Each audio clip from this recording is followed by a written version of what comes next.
Hello everyone, this is Pastor Stephen. Stay tuned. Meron po akong importanteng announcement later on.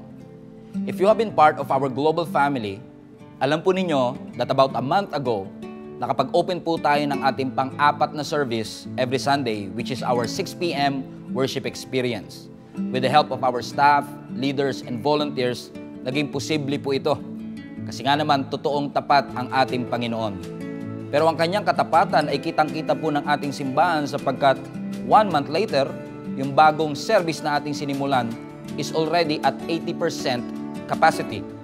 Totoo nga po talaga that if you will commit yourselves to the Lord, whatever your plans may be, ang sabi ng Scripture, He will establish your plans. We have to be proactive. We have to respond quickly dito sa bagong harvest at challenge na ipinagkakaloob ng Panginoon sa ating simbahan. Either we will add another service, which is our 5th service, or we can take advantage of the possible facility expansion na nasa ating kapitbahay. Maaaring narinig nyo na po ang ating Project Jabez. Ang ating Project Jabez po ay naglalayon na i-expand po ang ating worship hall from its existing 450 seating capacity to 750 seating capacity. Mas malaki po ito ng dihamak sa ating kasalukuyang facility, which will make our services na mas maging konti uli at magkaroon ng room so that more people will be accommodated para sa kanyang kaluwalhatian. And in this project, i-expand po natin, i-reconstruct po natin, i-reconfigure po natin ang ating existing facility, hindi lang para masabi na tayo ay nagkikreate at nagko-construct, but because we want to create room for the next generation. This is a tool na magagamit po ng future generation para po ang gospel ng kingdom ng Panginoon ay hindi huminto, and we will keep on advancing it for the glory of God. Kaya personal ko pong ginawa ang video na ito para imbitahan ko kayong lahat to partner with this project. If this ministry have impacted your life in any way, I want to ask you to support this project. In supporting this project, naniniwala ho tayo na kayo man na nandiyan sa kabila ng screen at kami na narito, hindi man tayo personal na makapunta, hindi man tayo personal na makapag-ambag sa construction nito, naniniwala tayo na sa support natin through prayers or finances, may accomplish po natin ang pinapagawa ng Panginoon. Punuin ang langit indeed. Naniniwala tayong walang imposible sa ating Panginoon na kung tayo ay magtutulungan, walang proyektong mahirap. Salamat po muli in advance sa lahat po ng inyong support at lahat ng inyong panalangin para sa proyektong ito. If you want to know more about this project, I want to invite you to email giacmnb.jabez@gmail.com. Marami pong salamat muli. Pagpalain kayo ng Panginoon. The Lord is my shepherd, I shall not want. Or let me say, some translation says, the Lord is my shepherd, I lack nothing. Hindi ako nagkukulang kasi ang Diyos ang aking shepherd. Verse 2, He makes me lie down in green pastures. He leads me beside still waters. He restores my soul. Everybody being restored kanina sa praise and worship natin? And I believe that God is doing more today sa atin. He leads me in the paths of righteousness for His name's sake. And though I walk through the valley of the shadow of death, though I walk through the darkest moments of my life, though I walk through my disappointments, I believe that I don't need to fear no evil, for you are with me. God is with us, and He will never leave you. Your rod and your staff, they comfort me. You prepare a table before me in the presence of my enemies. You anoint my head with oil. My cup runs over. And verse 6 says, pwede bang sabahin niyo po ako? Surely, goodness and mercy shall follow me all the days of my life, and I will dwell in the house of the Lord forever. Lord, we thank you for today that you have given us. Salamat, Lord, for this opportunity for us to meet you today, for us to listen and hear your word today. Lord, wala kaming ibang inihiling, kundi ikaw po yung Diyos na manguna sa aming kalagitnaan. Buksan mo ang aming puso at kaisipan para sa iyong salita. And we know, Lord, that you are here today, Lord. You will meet us exactly where you need us to be met, Panginoon. Salamat, Lord. We thank you, Jesus, in advance for the victory in our lives. In Jesus' name we pray. Amen. Ang topic po ng ating pag-uusapan ngayon ay pinamagatan kong The Good Shepherd. Pwede bang sabihin niyo po sa kaliwat kanan niyo, sama niyo na yung harap likod, baka magtampo, The Good Shepherd. O yung hindi mo naman pinansin, kasi malamang may hindi ka pinansin, sabihin mo rin sa kanya, The Good shepherd. It's so crazy to think na alam niyo po, ang Psalm 23, I believe, is the most famous passage in all Psalms. Out of 150 Psalms na nasa Bible, I believe that Psalm 23 is the most popular, the most well-recited. Kahit nakapikit kayo, kabisado nyo yan eh. Baka nga nasa mugs nyo pa yan eh. And I believe it is the most quoted verse and passage in all. And this Psalm 23, just a background about it, this Psalm 23 is written by David. Kilala niyo po si David, yung gumawa ng ark? Yeah daw yan. Yeah. Si David, we know that David is, siya yung, technically sa mga children's story, David is the one who beats Goliath. And this psalm was written by David 3,000 years ago. And I believe that when David is writing this psalm, he is actually on a position, hindi na siya shepherd, he was not a kid, but he was already a king. I believe that when David is writing this, he was commemorating or remembering what God has done in his life. And when he is writing this, he is describing God as a good shepherd and him as a king, as a sheep of Jesus. And I believe David kasi found a comfort and security sa ating Panginoon, kaya niya nasulat to. Though alam niyo po ang nakakalungkot, some of us have a difficult time, or let me say, nahihirapan tayong maniwala that God loves us and cares for us. Or let me say, nahihirapan tayong maniwala that our God is a good shepherd.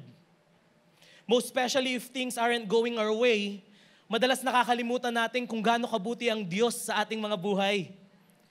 Lalo na kapag guilty tayo sa mga kasalanang nagawa nating long time ago na. Yung mga bagay na nagawa nating mali nun, we're so guilty about it. And sometimes kapag may pinagdadaanan tayo, we think that God is not a good shepherd. Bakit? Kasi minsan naiisip natin, si Lord busy naman to eh. Lagi itong maraming ginagawa, parang hindi ako naririnig nito eh. Pero let me break that to you today. The good news is, regardless of what you're going through, or ano man yung pinagdadaanan natin, I believe that the Lord cares for you and He wants to comfort you. Amen po ba? Ang Diyos kasi natin, He is a good shepherd that is actually devoting Himself, giving Himself just to take care of us. Just look around you. Those people is being taken care of our Lord Jesus. He is here to protect us and He can give His own life just to protect you and me. Ganun po kabuti ang ating Panginoon. Though the sad part is, since we are a sheep, good shepherd si God, tayo sheep, most of the time tayo po stubborn. Pasaway, in other term. Sometimes makulit, sometimes wanderer. Yung Lord, I follow you. Dapat ganun yun, dito ka napupunta oh. I follow you daw. Do you agree with me? That us, kasi ang sheep, they are dumb, they are wanderer, they are dependent, and they are hard-headed. Kumbaga, hindi basta-basta sumusunod yan. Nakanood na ba kayo noon? Yung may mga shepherd ba na pinapastol yung tupa nila, yung sheep nila, tas ayaw sumunod? Ganun kasi ang sheep eh. And all of us, I believe, is like that. Most of the time tayo may mga moments na meron tayong good shepherd pero hirap na hirap tayong maniwala that He is good. Alam nyo bakit? Minsan kasi, it's really hard to believe that God is a good shepherd lalo na kapag hindi maganda yung nangyayari sa atin. Pero what I love about David here, he wrote this even in the midst of anything, that he believed that whatever you're going through right now or what circumstances you are in right now, our God cares for you, He loves you, and He wants to protect you like a shepherd. And Kuya Elise, what kind of shepherd God is? I believe po that God is a personal shepherd. Verse 1 says, "The Lord is my shepherd, I shall not want, I lack nothing." Pwedeng sabihin po ni David, no? Just think of it. Pwede namang sabihin ni David nung sinusulat niya to, "The Lord is the shepherd." Parang walang relationship, right? Pero notice, what David wrote here is that the Lord is my shepherd. Ibig sabihin, personal, talagang puso sa puso. Amen po ba? Or let me say, try nyo na lang po sa mga partner nyo. Sabihin nyo sa asawa nyo, the baby. The honey. Hindi ko lang alam kung hindi kayo sapukin yan. But I believe that when David is writing this, he is just thinking about the God that cares for him. The God that saves him all throughout. The God that has been with him regardless of what he's going through before. And sometimes tayo, maybe you're bothered right now. You might be worried right now. Pwedeng takot tayo and we don't believe that God is a good shepherd. I pray that you find the comfort in Him alone. Kasi ang mundo kayang bigyan tayo ng comfort pero panandalian lang. Pero yung good shepherd, eternal yung comfort na kaya niyang ibigay. Yung comfort ba na walang kayang magbigay? Yung kama mo, kaya kang patulugin yan. Pero yung rest, yung tunay na rest, it only comes from the good shepherd. It only comes from the Lord. And sometimes we may feel that we are facing right now a difficult Goliath, a big giant, or sometimes we don't know where to go. Ligaw tayo, Lord, saan ako pupunta? In those moments, just believe that God is a good shepherd. Why? He will lead you where you need to be. Hindi ka po hahayaang maligaw ng Diyos basta-basta. Anong sabi ko po? He is a personal shepherd. He is our shepherd. Hindi po natin kailangang matakot, or let me say, you should not be scared because God Himself will take care of you. You should not be afraid. You should not be disappointed. You should not be fear. You should not have these anxiety moments because God Himself, siya mismo, will take care of you. That's how good God is. The Lord is my shepherd. I lack nothing. I believe that when we have the Lord as our shepherd, we lack nothing. Minsan ang tingin natin kulang tayo, human nature, pero I believe na walang ibang kayang kumumpleto sa atin kundi ang ating Panginoon. Your work cannot complete you. Your husband cannot complete you. Your wife cannot complete you. Your business cannot complete you. You will always lack. But I believe that when you know that your God is your good shepherd, our shepherd, you will lack nothing. The problem is, ideally, tayo pong mga Pinoy talaga, tayong mga tao na lang, we always want something. Right? We want things. Pag birthday mo nga, kahit kunyari sabi, huwag niyo na akong reguluhan, pero deep in your mind, reguluhan sana ako nito, reguluhan sana. Guilty. Right? Di ba yung kapag birthday mo, huwag niyo na ako regaluhan, okay na, nandyan lang kayo. Pero sa'yo gusto mo, saan kayo regalo sa akin ito? Sana naman yung medyo mahal, yung medyo may class. Amen. Because we always want things. But the problem is, we believe that the things that we want in this life can actually satisfy us. Yung mga bagay bang nahahawakan natin ngayon, we believe that it can satisfy us. Pero let me break that to you today. Nothing in this world can satisfy us. Only God can. Only Jesus can. Walang ibang tao o bagay po ang makakapag-satisfy sa atin. You will always feel empty at the end of the day.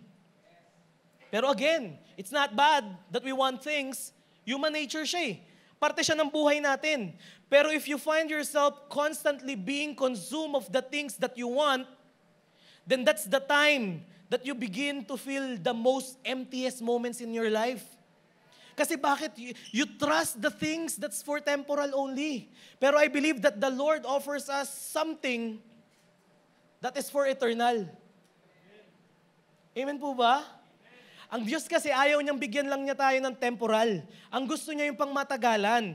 Gusto kasi natin yung panandaliang saya. Yun yung kayang ibigay ng mundo. Pero yung kayang ibigay ng salita ng Diyos, it's for eternal. Pangmatagalan. Yung tipong takot ka ngayon, pero nabasa mong do not be afraid, tatapang ka talaga eh. Yung tingin mong wala kang kasama ngayon, yung tingin mong you're empty, yung tingin mong you are lacking. I believe that the Lord can sustain you all throughout. He is a good shepherd. He is a personal shepherd. Alam po ng Diyos yung mismong pinagdadaanan mo ngayon. Alam ng Diyos na malungkot tayo. Alam ng Diyos na hindi ka pa nakakapagbayad ng Meralco. Alam ng Diyos na andyan na yung bayaran ng tubig na naman, ng internet na naman. Pero you will lack nothing. Just believe and trust what God can do in your life. Let me remind you today that you are not a shepherd, or we are not a shepherdless flock.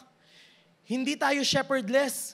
Meron po tayong direksyon na ibinibigay ang ating Panginoon. Amen po ba? You are not alone. Alam niyo nga na-realize ko, we will feel empty all the time. We will feel that nothing is sapat ba or enough sa atin. Lalo na kapag yung mga bagay na nakukuha natin is yung mga bagay na hindi natin gusto. Right? Kasi may mga prayer request tayo, right? May mga prayer request po tayo. And sometimes, ang prayer na, Lord, bigay mo na to, bigay mo na to. Eh, iba yung binigay ni Lord. Madalas, nagtatampo tayo, nalulungkot tayo, and sometimes tingin natin hindi tayo mahal ni Lord. We feel empty. Amen? Alam niyo po bakit? Kasi we are trying to fill our lives with something that you are not supposed to feel. Binubuhusan natin yung sarili natin ng mga bagay sa mundong ito na dapat hindi naman natin binubuhusan yung sarili natin. We'll always feel empty kung laging yung self-desire po natin yung sinusunod natin instead of God's will. Do you want to lack nothing? Do you want to lack nothing? Ayaw niyo pong magkulang? Then trust the Lord. Then follow Him. Then allow Him to lead you, to comfort you, to protect you regardless. Amen po ba? Gusto niyo pong ma-fulfill? All you need is Jesus. All you need is the good shepherd that provides. Ang kailangan po natin yung Diyos natin sa ating mga buhay. Alam niyo kasi ibang mag-alaga ang Diyos eh. Iba talaga yung dating eh. Hindi tayo napagluluto personally ng Lord, pero I believe yung simpleng provision ng Diyos sa ating mga buhay is enough just to say how good He is on taking care of us. Amen po ba? And despite of what we're doing, despite of how wayward we are, how stiff-necked we are as a ship, I believe na ang Diyos will always be tender-hearted and faithful sa atin po. Everything about you is so important to God. Sobrang importante mo sa Diyos that He don't want you to lack. Ang gusto ng Diyos mag-provide palagi sa ating mga buhay. That's who He is eh. He is a provider. And I don't know what you're going through. Some of you may lack or is lacking right now, but I believe that God is a good shepherd that will always provide what we need. Ang Diyos hindi niya basta-basta ibibigay yung kailangan natin, pero ipo-provide niya yung pangangailangan natin. Amen? Verse 2 says, He makes me lie down in green pastures. He leads me beside quiet waters. Alam niyo po, ang isang shepherd, David knows that his shepherd knows exactly kung kailan kailangan ni David ng pahinga. Or let me rephrase. Likewise, katulad natin, I believe that our good shepherd knows kung kailan natin kailangang magpahinga. Amen po ba? And ang isang responsibility ng shepherd is to take care of the physical need ng sheep niya. Siyempre, alam nga namang shepherd siya, yung mga sheep niya, papabayaan niya lang, hindi niya pakainin, hindi niya papainumin. Ano sa tingin niyo yung mangyayari? Madededo. Ganun yung mangyayari. That's the work of the shepherd, to take care of the physical needs ng sheep niya. Pero alam niyo yung good shepherd natin? He is not just taking care of your physical needs, but I believe our good shepherd also take care of your emotional and spiritual needs. Pwedeng we feel that we are the most empty right now, but I believe that when you allow God to fulfill you or to fill you, He will definitely do that. And God wants you to be on that greener pastures. Amen po ba? Gusto ng Diyos bigyan tayo ng kapahingahan. Gusto ng Diyos magkaroon tayo ng good rest. Amen po? And the shepherd knew, our good shepherd knew the places where we need to rest. Alam niyo po ba ang isang sheep, hindi siya basta-basta nagpapahinga. Hindi siya basta-basta nagla-lie down ba? Or humihiga, or hindi siya basta-basta ganun. Kumbaga hanggat maaari, normal siya, sheep.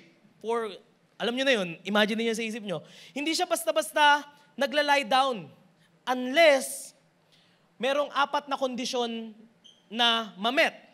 Number 1, ang sheep daw pala, they don't lie down immediately because they are timid. Or kulang sila sa encouragement, or kulang sila sa courage. Takot sila, they will not lie down if they are afraid. Number 2, ang sheep pala, kaya takot silang mag-lie down, they are a social animals. Ibig sabihin, hindi sila magla-lie down kapag may friction among the other sheep. Number 3, if merong flies or parasite na parang nagbabother sa kanila, kasi di ba ang sheep laging nilalangaw? Pansin nyo po? Kaya ang ginagawa ng iba, nilalagyan ng oil. Ng mga shepherd, nilalagyan nila ng oil. Anyway, ang sheep, they won't lie down if may mga flies or parasites that trouble them. And number 4, ang sheep pala, if a sheep is anxious about food or they are hungry, they will not lie down. Parang tayo rin pala yung sheep, no? Kapag gutom, hindi rin kagad natutulog, Pero those are the 4 things na kailangang mamet bago sila mag-lie down. And I believe that the shepherd is always working para lang mamet yung 4 things na yon. Amen po ba? And can you just imagine when the sheep is resting? Sobrang sarap siguro kasi yung conditions nila natupad. Parang tayo, most of the time, if we want rest, binibigyan pa natin ng kondisyon ng Diyos. Hindi talaga kayo ito, ibang church to na? Pero di ba madalas tayo, magre-rest na lang tayo, dapat may condition pa sa Lord. Lord, magpapahinga lang po ako ng maayos kapag okay na po yung business ko. Lord, matutulog na po ako kapag okay na po yung work ko. Lord, I'm scared to lie down. Pero let me remind you today that our good shepherd can give you the rest. He don't need to deal with that conditions. Alam niyo po bakit? Kasi bago pa tayo magpahinga, He already dealt with those things. Kahit hindi mo pa sinasabi sa Diyos, He already dealt with your friction, with your fear, with your anxiety, with your anger, with your finances, with your business. He already dealt with it. Kasi ang gusto ng Diyos, just rest. And before we confront it, bago nating harapin, our good shepherd already confronted it. Siya na yung umayos bago mo pa ayusin. Siya na yung gumawa bago pa tayo gumawa. Siya na yung gumalaw bago pa tayo gumalaw. And our good shepherd doesn't just bring you to the green pastures, but I believe that the good shepherd will also lead us to that still waters, kung saan may kapahingahan. Kung nasan yung blessings, doon tayo dinadala ng Lord bakit Kuya Elis, wala pa rin akong blessings ngayon? Nag-church naman ako, I always go to church every Sunday. Ang aga ko nga 6 p.m. sa 4 na service Pag yun ang tingnan yung katabi nyo. Kuya Elis, eto na nga Kuya Elis, andito nga ako, may Bible nga akong hawak ko, tapos I pray 3 times a day. Parang lactobacillus lang You're getting my point. Kuya Elis, grabe nga ako mag-devotion 24 hours. Bakit hindi ko pa rin maranasan, Kuya Elis, yung green pastures? Bakit wala pa ring peace? Bakit wala pa ring still waters? Bakit wala pa ring rest? Then this might be the best time to ask ourselves as well. Who's leading you? He leads me by the still waters. But let me ask, let's just ask ourselves, who's leading us? Is it you? Is it yourself? Or the God who made you? Minsan nagtatampo tayo sa Lord, pero yung mga bagay na ginagawa natin is not aligned with His will Are we allowing God to lead us at our work? Are we allowing God to lead us in our business? Are we allowing God to lead us in our family? Are we allowing God to lead us in our sexuality? How's your search history though? Are we allowing God to lead us in our finances? Are we? Lord, wala akong blessing. Paano kita? Are we allowing Him? Amen. But you are not alone here. Baka sabihin nyo, grabe naman to si Kuya Elis. Are we allowed? You are not alone. I've been there. I've been part of that.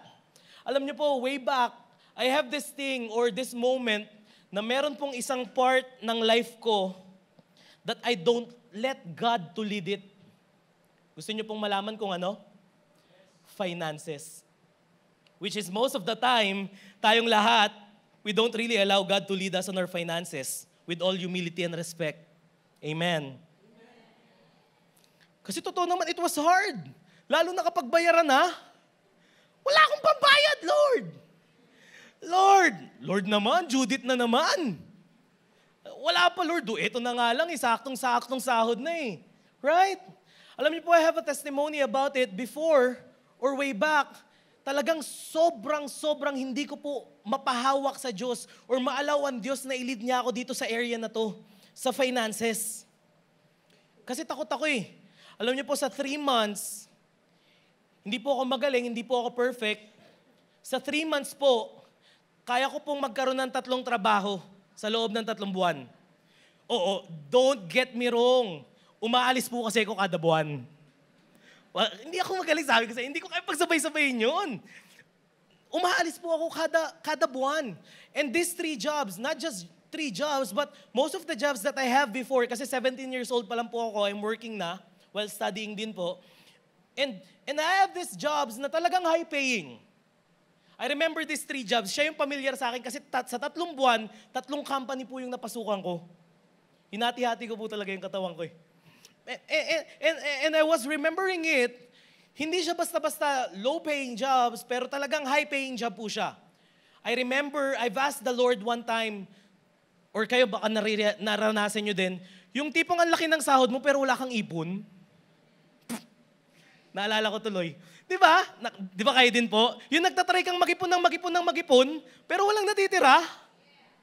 Ako lang ba? O baka sa 3 p.m. yung kanina? Di ba? Ako lang. Di ba kayo rin? May moments in our lives na ipon tayo ng ipon. Pasok. Pero wala pa rin natitira. Lord, bakit walang naiipon? Ganun po yung pakiramdam ko noon. And alam niyo po, nung time na yon, sobrang down ako. Dumating yung 4th month na walan po ako ng trabaho. And then I've talked with Kuya Stephen. Bakit kuya? Bayaw ko po siya, kapatid po siya ni Ate Len. So I've asked Kuya Stephen, sabi ko, hindi ko alam bakit ganun yung nangyayari sa akin. Sabi ko, okay naman yung sahod ko sa mga work ko. Kaya namang bumuhay, ganun. Kaya namang makakain. Pero walang natitira sa akin. Alam niyo po yung unang tinanong sa akin ni Pastor Stephen? Kamusta yung generosity mo sa ating Panginoon? This is not about a talk about giving. Pero what I'm saying is that sometimes, you just need to allow God to lead you in any aspects of our lives. You want blessing? Allow God to lead you. And eventually, at that time, after namin mag-usap, nagkaroon po ako ng work. Ang sahod ko po, 5K a month. Part-time. 5K. I don't have any other work. I have a salary of 5K. And just imagine, every quincenas, 2.5. So magkano tithes? 250. 10%. Hindi po yung trick question. 2.5, 250. So, ako, syempre, powered pa yun eh. Kailangan ko mag-tights. Ang ginagawa ko, 300 yan, mga chong. 300. Alam niyo yung una, ang ano ko lang, sige, tights ako, magiging faithful ako. Sige. Then eventually, habang nagta-tights ako, hindi ko namamalayan na nagkakaroon ng improvement in my finances. Imagine, before, yung sumasahod ako ng 50,000, 60,000 a month, sa 5K, doon ubos lagi. Parang nagkukulang pa. Pero sa 5K, hindi ko alam kung paano nagsusustain ng Lord.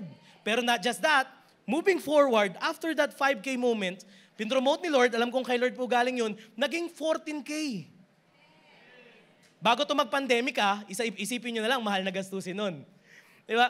And nag-work ako sa school, marketing assistant. 14K, sabi ko, Lord, okay na to, 14K. Every quincenas, 7K. So, ang tithes ko, 700. Si Satan, kakaiba. Uy, lumaki na sahod mo. Tara na ulit, akin na ulit yan. Huwag ka na ulit mag-tithes. Pero syempre, malakas ang kapangyarihan ng Diyos eh. Tithes pa rin. Bigay. Syempre, 700. Magkano? 1,000. Quincenas, di ba? Para, hindi ko sinasabing magbigay ng mas malaki, pero yun yung natutunan ko eh. Kasi kapag inalaw mo ang Diyos to move in, may peace may comfort. And yun na nga, nagbigay at good news, pandemic. Good news. Alam niyo na kung ano nangyari. Nawalan po kami halos lahat ng trabaho. Sa school nawala po ako sa school. Pero what is the good news really? Alam niyo po ba kung ano ang prayer ko sa trabaho? Bago magkaroon ng trabaho? Gusto niyo po tip? Pag nagpe-pray kayo about work? Lord, kung bibigyan mo po ako ng bagong trabaho, gusto ko po pagising ko, nandun na yung trabaho ko. Di ba? Ngayon lang kayo nakaisip ng ganung prayer. At hindi ako binigyan ng Diyos. Right now, alam niyo po, I'm working from home since pandemic. At nakita ko po kung gaano ka-faithful ang Diyos, lalo na kapag inalaw ko siyang maging faithful din sa akin when I allow Him to lead me. Hindi po ako mayaman, pero yung financial stress before, tinanggal ng Diyos eh. Bakit? I allow Him to lead me in every aspect of my life. Kasi ang blessing, it always follows obedience. Hindi yan baligtad. Hindi muna, Lord, blessing muna bago ako sumunod. Hindi ganoon. Ang blessing always comes after obedience. Sunod muna bago blessing. And you don't have to understand everything completely before you obey the Lord. You just need to obey anyway.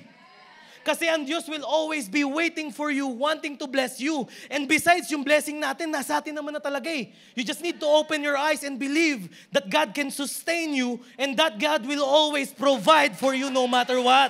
Purihin po natin ang ating Panginoon. Praise the Lord. Verse 3 says, I love this. He restores my soul.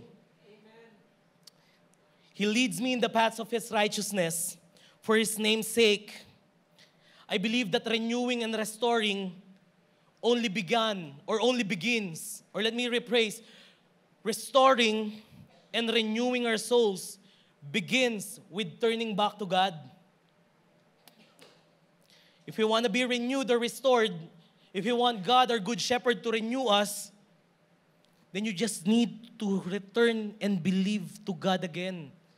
Kasi alam nyo, most of the time, maybe some of us feels na malayo ang Diyos.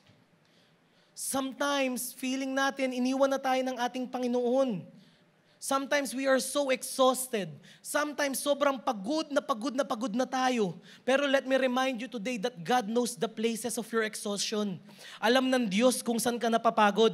Alam ng Diyos kung saan ka niya katatagpuin. Alam ng Diyos kung saan ka niya bibigyan ng kapahingahan. And He is always willing to be your guide and to restore your soul. Pwedeng ngayon durug na durug tayo because of our issues. Pwedeng ngayon durug na durug tayo because of our family problems. Pwedeng ngayon yung business natin is falling down. Pwedeng ngayon naiisip mo, bukas matatanggal ka na sa work, wag naman sana Lord. Pwedeng ngayon durug na tayo and we don't know what to do next. But I believe that our God is a shepherd that will always guide us. The Lord will always guide us to what we needed. Or let me say, ang Diyos alam kung saang part ng life mo siya kailangan. Alam ng Diyos kung saan kanya ire-restore. Alam ng Diyos kung sino siya as a good shepherd sa ating mga buhay. And His consistency, yung character niya, will never change. At some point, we think that we're broken and destroyed, but allow God to restore whatever is broken. Hindi natin kaya yan pero kaya ng Diyos. Alam niyo yung isang mahal ko sa Diyos? Kapag durug na tayo, kapag our souls is destroyed, He is a way of restoring things the way it is. Kayang ibalik ng Diyos yung mga bagay na nasira sa atin. He can restore it. Amen po ba? God is restoring, not restoring, storying. Ginagawan muli ng bagong kwento ang ating mga puso about the reality of who He is. Madalas po kasi yung mga bagay na nangyayari sa atin, dinudurog nun yung puso natin, dinudurog yung kaisipan natin, na wala na si Lord, iniwan ka na niya, hindi ka na niya tinutulungan. Pero ang Diyos, ang trabaho niya, restoring kung sino siya sa ating mga buhay. And that's what we need sometimes.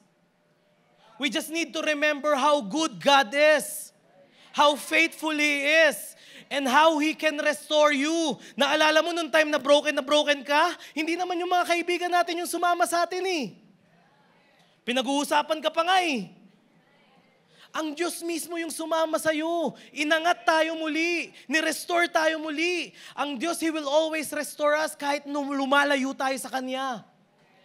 You are weary? You are tired? Allow the Lord to restore you. And He will always lead you into the right path of righteousness. Amen po ba? Whew. 4 says, or let me continue with that. Thank you, Lord. Ang Diyos hindi lang siya titigil dun kung saan, ang Diyos hindi lang titigil dun sa place of your restoration. Kapag ni-restore tayo ng Lord, it doesn't stop there. Alam niyo po kasunod? He will lead you to the path where He is. Or let me say, He will lead you to the paths of His righteousness. Siyempre, hindi lang gusto ng Diyos na i-restore ka, pero gusto ng Diyos total transformation. Kasi ang Diyos hindi siya interested sa nakikita niya sa atin outside eh. Pero ang Diyos interested yan from inside. Dun sa nasa loob natin. At ang Diyos will definitely meet you where you are right now. He is always willing to restore you and let you know that He is a good shepherd that will give you comfort, rest, peace, protection in all times. That's how good God is. 4 says, though I walk through the valley of the shadow of death, or some translation says, though I walk through the darkest valley, I will fear no evil, for you are with me. It's so good to know that whatever we're going through, God is always with us. For your rod and staff, they comfort me. Alam niyo po, etong darkest valley, etong verse 4 na to, this is the first time in this psalm na merong na-notice si David na dark. Kasi ano yung kanina? My shepherd, I lack nothing. Ano pa? Green pastures. Ano pa? Still waters. Ano pa? He restores my soul. He leads me to the path of righteousness. Pero notice at this point, darkest valley, this is the first time that it was noticed in the Bible or in the Psalm 23, which is a good reminder na ang buhay po or our life is not always going to be a green pastures and a still waters. Amen? Hindi palaging hayahay, hindi palaging masaya. There will always be dark valleys in our lives. Amen po ba? And tayo minsan kapag may dark valley na or kapag hirap na tayo, Lord, ayoko na, Lord, suko na ako, tanggalin mo na yung valley na to. And minsan nagtatampo po tayo sa Diyos, hindi na naman tinanggal ni Lord to. Lalo na kapag hindi niya tayo nilabas dun sa sitwasyon na gusto nating lumabas. Right? Pero you know what I believe about God? Is that kahit hindi niya tayo ilabas dun sa mga sitwasyon kung nasan tayo, He is just allowing us to go through that valley for us to learn.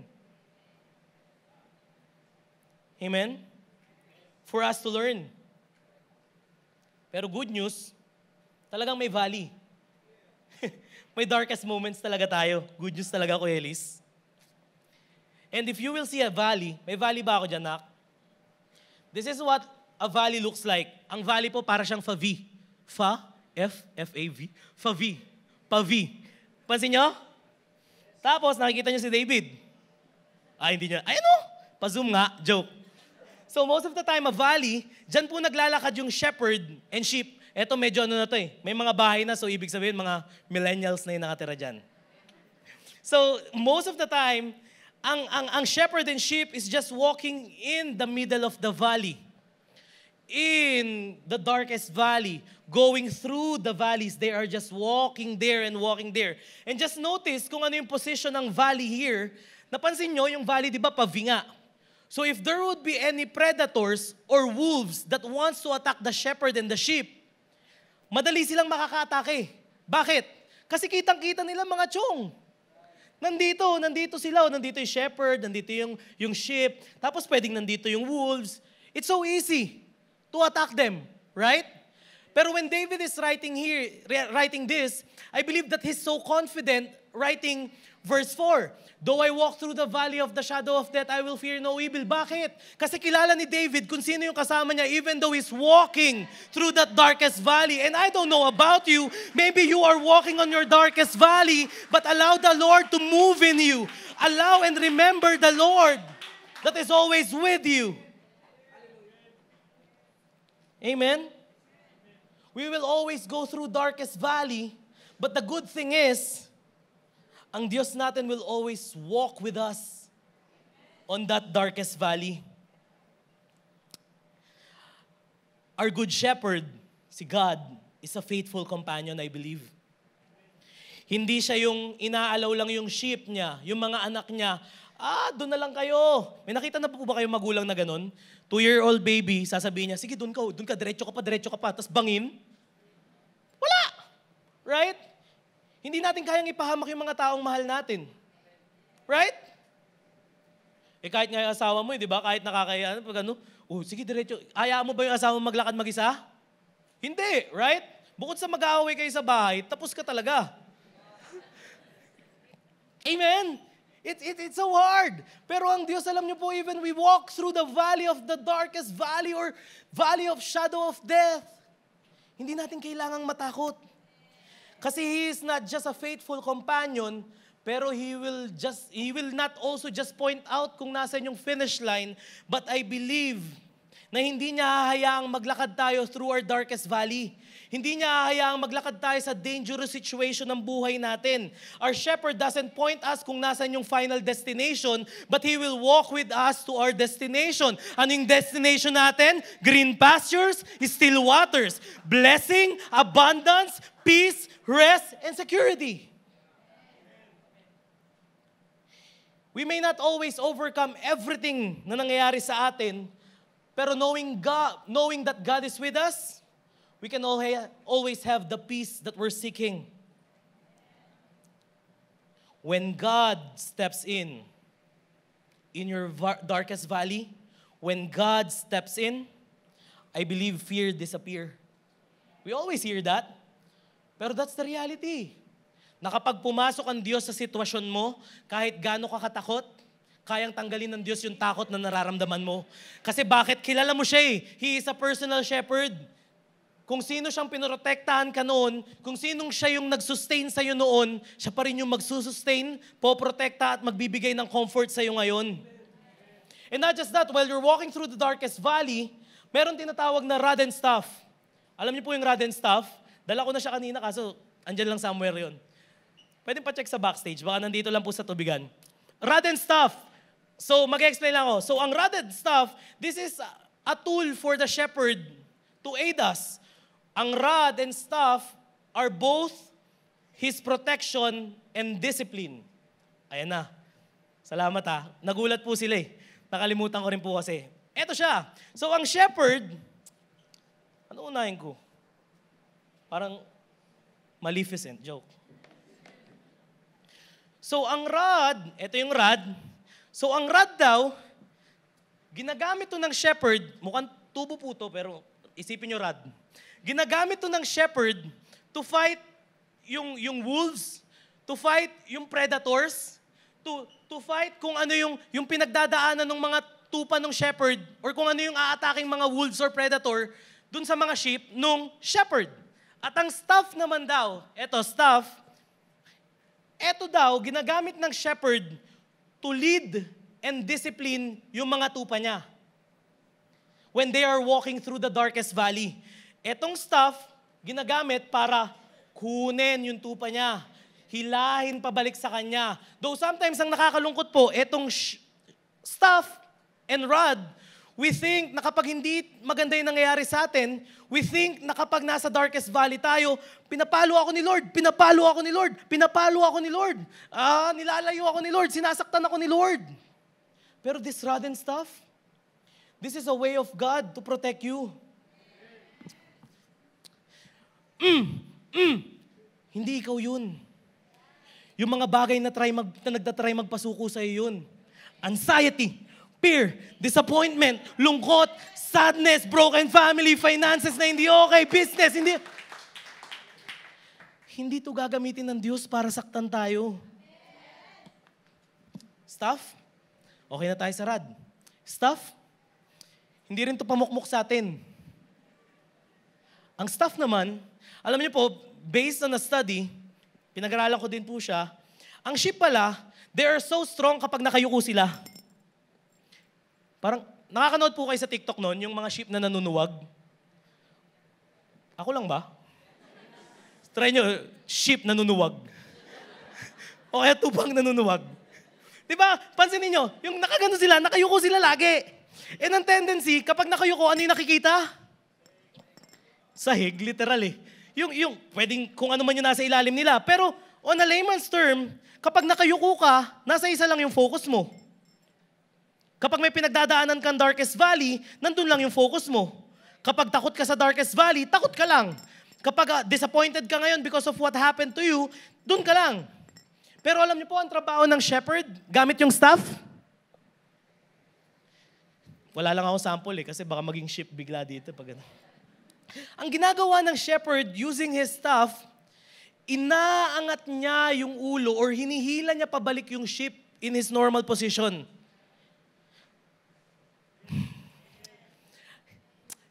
Nasa darkest valley ka na naman, naliligaw ka na naman. Lika nga rito, lika rito, lika rito, lika rito, lika rito. I don't know about you, but this is just the same with us.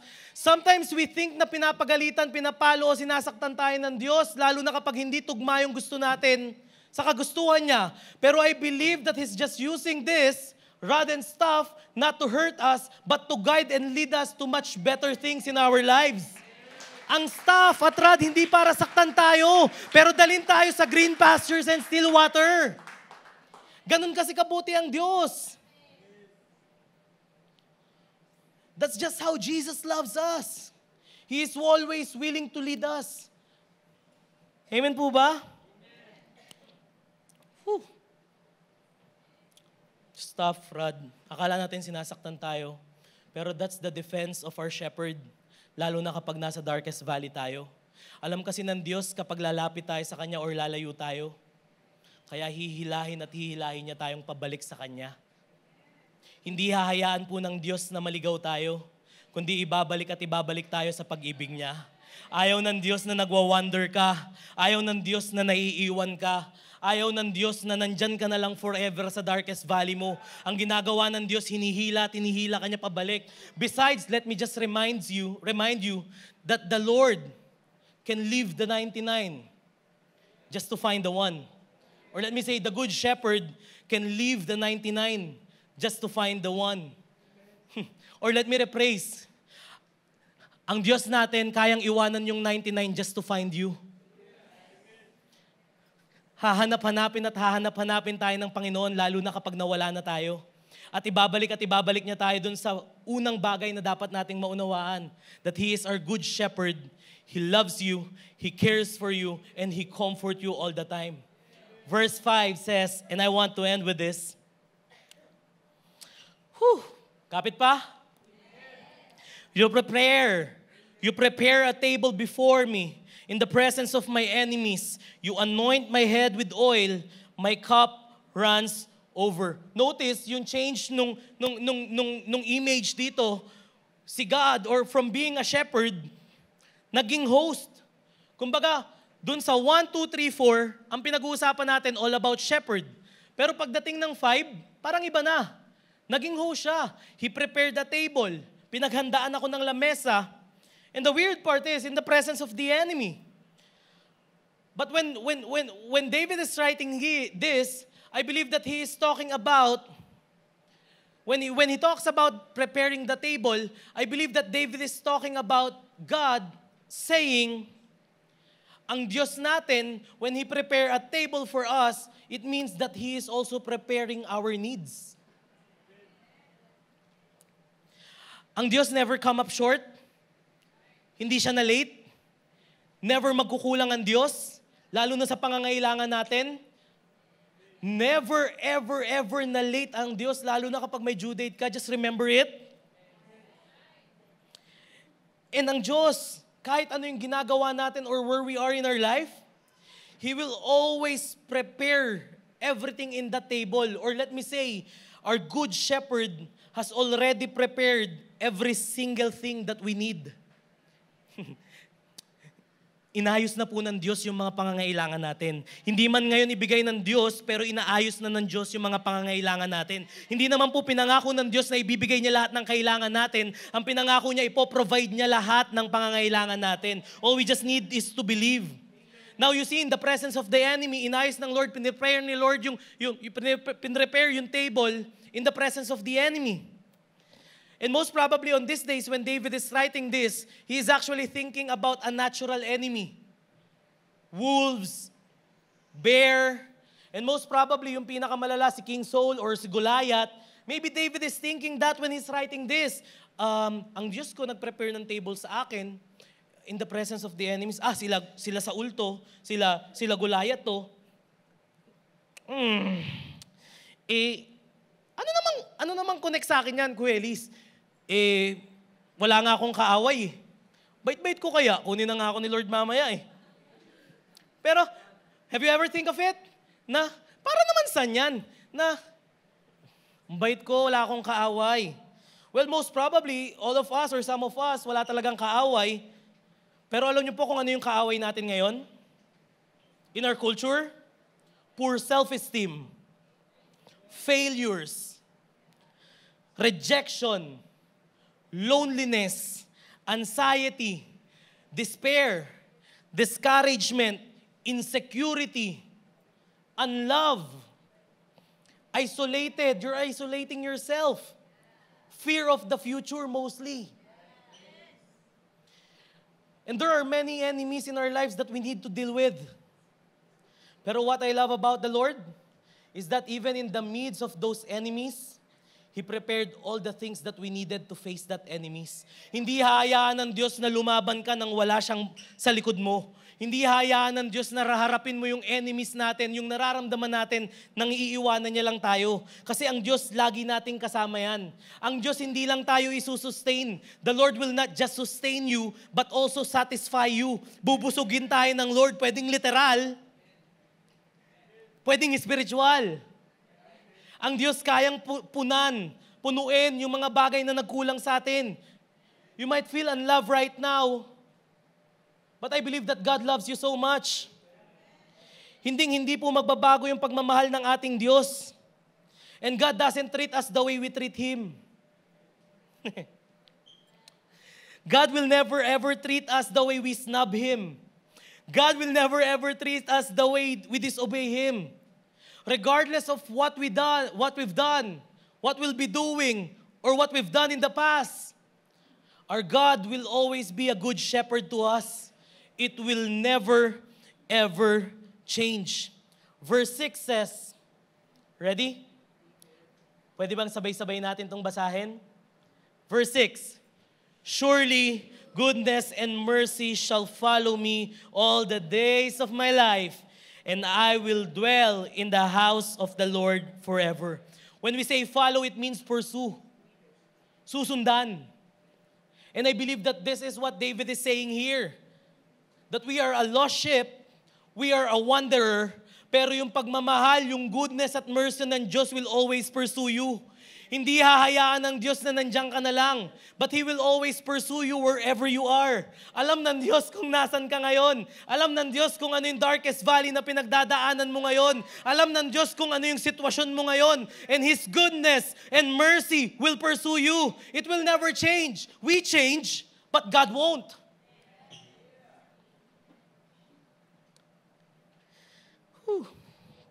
Listen, let me tell you how badly God wants you to receive His goodness and mercy. There is someone that died on that cross 3,000 years ago just for Him to say, we are a sinner, but I love you anyway. God is not mad at you. In fact, He is madly in love with you. Amen? He loves you so much, more than you think or imagine. And He never changed. Yung pagmamahal ng Diyos, siya yung nagpo-pursue sa atin. Sa totoo lang, we don't deserve this kind of relationship eh. We don't deserve this kind of alaga. Pero bakit ginawa ni Lord? Mahal niya tayo eh. Amen? And I believe that you are here today not because of an accident, hindi dahil in-invite ka lang ng kaibigan mo, hindi dahil sinama ka lang ng partner mo, hindi dahil sinama ka lang ng mama mo, kasi sinabi niya hindi ka kakain pag di ka sumama sa church. I believe that it is not accident that you are here right now. And I believe that you are here to hear this word, that God loves you so much. He loves you for who you are. He loves you for what you've done. He loves you. That's it. Period. Tayo kasi pag nagmamahal, may dugtong pa, mahal kita, pero ang Diyos pag sinabi niyang mahal kita, sunod nun, period na. And alam niyo sa life natin, kapag yung bagay tumatama sa puso natin, kapag yung bagay sobrang sakit sa atin, ibig sabihin nun, it is not something for us to handle. Ibig sabihin nun, i-allow mo ng Diyos ang humandle ng mga sakit sa puso mo. You may be going through the darkest valley and it really hurt you. Maybe may past kang hindi makalimutan. Maybe na-off track ka. Maybe pasuko ka na. But let me remind you today, He is still your good shepherd. You may done a bad decision in the past. He is still a good shepherd. You have no sense of direction. He is still a good shepherd. You don't know where to go. He is still a good shepherd. You are faithless right now kasi hindi tinupad ng Lord yung prayer mo. He is still a good shepherd. It is true that we might be facing the darkest valley of our lives, the darkest situation of our lives, but it is also true that God is always a good shepherd in our lives. And if you are in the valley right now, you don't need to stay there. If you are in the darkest valley right now, you don't need to stay there.